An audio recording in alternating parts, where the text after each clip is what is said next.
Bonjour à tous, on se retrouve pour une nouvelle position avec ici le trait pour les blancs. On remarque assez rapidement les possibilités d'attaque avec les blancs puisqu'il y a la tour juste devant le roi avec le fou, le cavalier, une autre tour ici, euh, un fou non protégé d'ailleurs, hein, en A6 que les blancs pourraient prendre, mais il y a une menace discrète. Attention quand même à la petite menace discrète, le cavalier en E2, fourchette, roi-dame. Alors au niveau du matériel, quand même, dame, deux tours, fou cavalier de chaque côté. Par contre, seulement deux pions pour les blancs. Il y en a 5, 1, 2, 3, 4, 5 pour les noirs, ça fait 3 pions d'avance. Oh, il y a quand même un gros avantage matériel pour les noirs, mais le roi noir semble moins bien protégé. On peut envisager tout de suite un échec. Alors bon, tour prend pion peut-être pas, mais fou F6 en tout cas, ça a l'air assez intéressant. Ah, ne pas oublier qu'il y a la fourchette, donc attention. Alors la dame peut pas prendre le fou, parce que quand le cavalier va prendre, il y aura la menace de mat. Donc le fou peut pas être pris. Donc roi G8 certainement. Après, il y a un autre échec en G4. Il y a une menace de mat avec la dame en H6, qui n'est pas inintéressante peut-être. Pourquoi pas cette menace de mat, effectivement. Hein. Après, la dame noire pourrait venir défendre en G6. Il y a un échec de cavalier en E2 aussi pour les noirs. Euh, il y a de la défense avec dame F6, dame G6 on dirait quand même. Hein. Dame G6 a l'air de défendre un peu. Après, il peut y avoir quand même des choses. Ah, il y a aussi une possibilité d'échec en F3. Hein. Il y a aussi une fourchette roi-tour sur le roi blanc.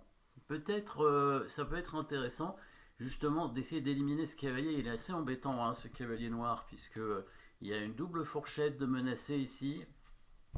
Bon, c'est vrai que dame H6 ça menace mat hein, sur G7, et donc le cavalier noir pourrait pas prendre la tour, mais cavalier F3, on serait quand même obligé d'aller en H1 pour éviter l'échec du cavalier, et il pourrait faire dame G6 et protéger la case en G7 tout en attaquant la tour. Hein. Donc si on est dans cette variante, roi G8, dame H6, cavalier F3, échec, roi H1, à peu près forcé, hein, pour pas que les noirs puissent prendre la tour sur échec. La dame noire va pouvoir défendre certainement en G6 le mat. Hein. Je pense que bah, c'est le coup à jouer ici. Dame G6. Et il semble pas y avoir de mat forcé, quoique dame prend, pion prend, tour échec. Roi F7, si le tour prend le pion, il y a le roi qui s'enfuit. Hein. On pourrait, il y a peut-être un mat quand même. Hein. On pourrait envisager des coups ici. Alors, il n'y a pas le coup cavalier G5 parce qu'il y a cavalier qui défend. Si la tour prend D7, le roi arrive en E6. Par contre, ce qu'il pourrait faire, c'est échec d'abord ici, et il bouge son roi, et maintenant il prend, et là on dirait que il y a quand même une menace de mat avec les deux tours. Hein. Donc là c'est déjà intéressant. Peut-être pas dame G6, hein. Le coup de défense des noirs, il n'en reste plus qu'un, c'est tour E7 probablement, hein, pour éviter le mat. Donne la tour, mais on récupère ici celle-ci. Avec le cavalier, on attaque le cavalier blanc. Il peut reprendre en défendant son cavalier, mais possibilité peut-être avec le fou de venir attaquer le cavalier. Attention aussi au pion passé quand même, hein, il n'est pas loin de faire dame. Hein. Donc des idées avec les blancs en tout cas, pas mal de choses, mais le coup le plus simple, certainement au départ, on va toujours faire cet échec menacé mat, on élimine d'abord le défenseur, c'est le cavalier qui nous gêne le plus. On commence, cette tour n'en a pas trop besoin, on commence par le sacrifice de tour sur le cavalier pour éliminer le défenseur, et comme ça, après la prise de la tour, on fait échec, et maintenant on amène la dame en H6. S'il fait dame G6, cette fois on va le mettre en quelques coups de façon forcée, en faisant pas toujours des échecs, parce que dame prend, pion prend, là on va pas faire échec sinon le roi va s'enfuir, mais on va simplement bloquer la case du roi, par exemple en allant ici. Je pense qu'on peut aussi aller en D6, hein, c'est pareil à mon avis.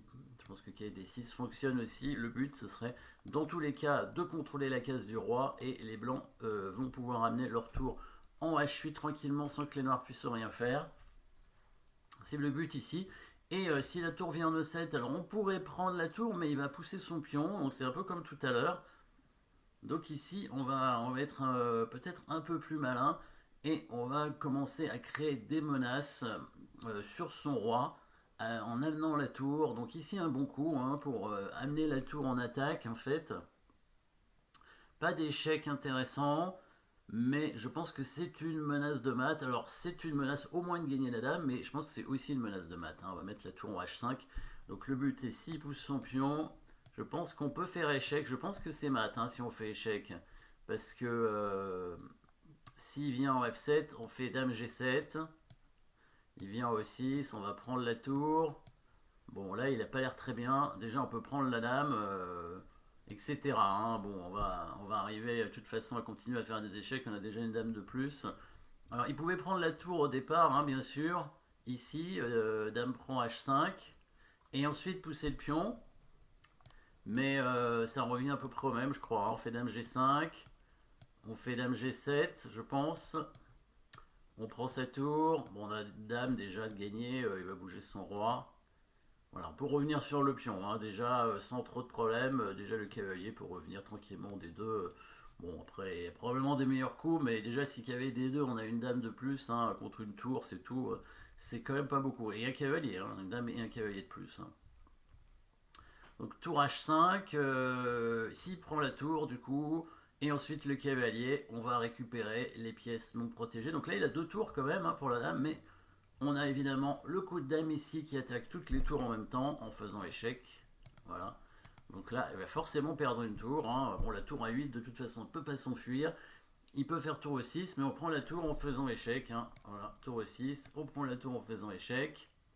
Ah, on peut le mater en quelques coups en faisant dame G5 aussi. C'est encore plus précis, évidemment. Dame G7 et dame G8.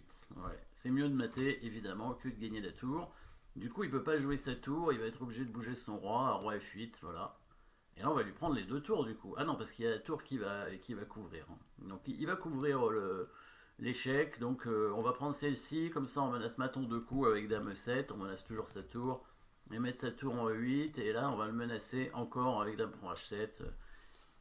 Je pense pas qu'il arrive à parer le mal. Donc élimination du défenseur, plus précis, même si le coup de fou était envisageable au départ, hein, probablement avec la dame qui arrive.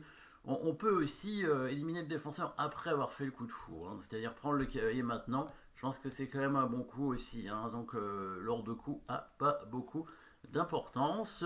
Une combinaison du grand maître français Olivier René contre un grand maître fort, hein, russe de l'époque, Yudasin.